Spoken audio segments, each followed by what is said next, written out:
Barn Workshop. Bob here again.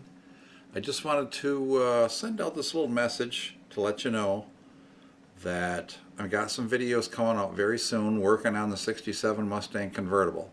We are getting her ready to go on Hot Rod Power Tour starting June 10th. We're going to leave June 9th, drive 13 hours through the night to get there on the morning of the 10th in Bowling Green, wherever, I forget the name of the track there. But that's where it starts this year. But the real news I have for you is, over the years, you guys have seen me do many repair videos on my old 2001 Chevy Astro van. I mean brakes, the rear end, bearings and hubs on the front, brake calipers, even some rust repair, a little wiring, working on the engine. I mean, I tore the whole top end of that engine off and replaced the fuel injection spider, water pump, idler pulley, all that stuff, kind of refurbished the top of it. I did all the suspension, not the suspension, but the steering linkage and stuff underneath when I first bought it before I was even filming. Unfortunately, and now this is something you need to look out for, is after I got my two-post lift in the barn edition, I got inspecting it and I saw another guy who pointed this out. When I jacked the van, when the van was sitting on the ground, the front bumper kind of twisted up and the bottom of the grill was tight onto the bumper. Now the bumper is just a plastic cover. The metal liner underneath was totally rusted away. When I jacked the van up, that bumper dropped and left about a 2-inch gap below the bottom of the grill. And the guy pointed out that what that is the body to the subframe mounts are either broken or rusted away. So I jacked it up, reached up in there, and there's just nothing of the metal left above those subframe mounts holding the front of the nose of the van up, holding the engine under the van. So I made the executive decision to scrap it. So I did scrap it at Wilbert's in Williamson, New York, which gave me a very fair price. So if you live in the area and you got an old junk car, they gave me a very good price for this, probably as much as I could have sold it in the front yard for, to tell you the truth. So you won't be seeing any more from my little Astro. She was a great little van, the perfect size for me as a musician to move my instruments around, get from place to place. But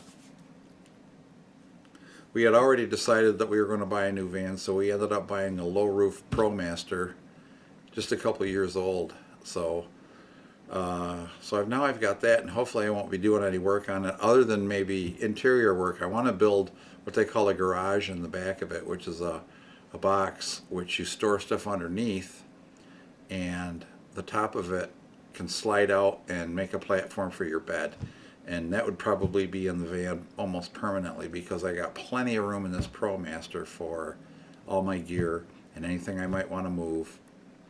And I can put my camping gear and that kind of stuff in plastic tubs and store them in the back in the garage area. I probably will put a second battery in there just to run lights and stuff, and maybe a shore power connection which you can plug in so you've got AC outlets in there when you go to a campground. I'm not going to do water and stuff in there, not at all. All I'm going to want is I mean, the front of the bed, if it was pulled out a little bit, could actually be your table. So that's something to think about. So that's about it for the Astro, but just keep an eye out for rust and frame rust on the older Astros. Of course, like any van with the engine up underneath the dash, they're a real pain in the butt to work on. You got to have long arms. I mean, my hint was always that I always took the passenger seat out of the Astro when I had to work on the engine, because it's even hard to get the engine cover off. But okay, guys, stay tuned. We're going to be doing brake work on the Mustang. We're going to be adding a new stainless steel fuel line. We're going to be installing an electric fuel pump in the back near the fuel tank, which it's in the front now. I'm just going to move it. Run the wiring through the tunnel underneath the carpet and into the trunk area, so I can run. I have to run a line for my brake lights too. I'm going to be putting a new stereo in it with Sirius so that we can cruise and not have to go through and lose all our radio stations as we go. You know, I like classic vinyl and classic rewind channels. So, you know, everybody be cool. I'll be putting those videos up soon because I have recorded a lot of it already. I've got the front brakes and the rotors and stuff all done. I replaced the rubber brake lines on the front because they were really old. I want to flush the old brake fluid out and replace that. I cleaned the rotors. I cleaned the whole spindles out and the bearings and washed them out and repacked them with grease and put them all back together. Everything in the front looks like brand new, even though it's been on there for 15 years.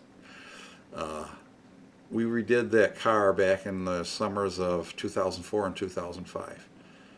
I put a new set of tires on it. You'll see it all. So, not to give it all away. So take care. God bless. We will see you in a few days with some new videos and maybe even some videos from on the road during Power Tour. Thank you. God bless.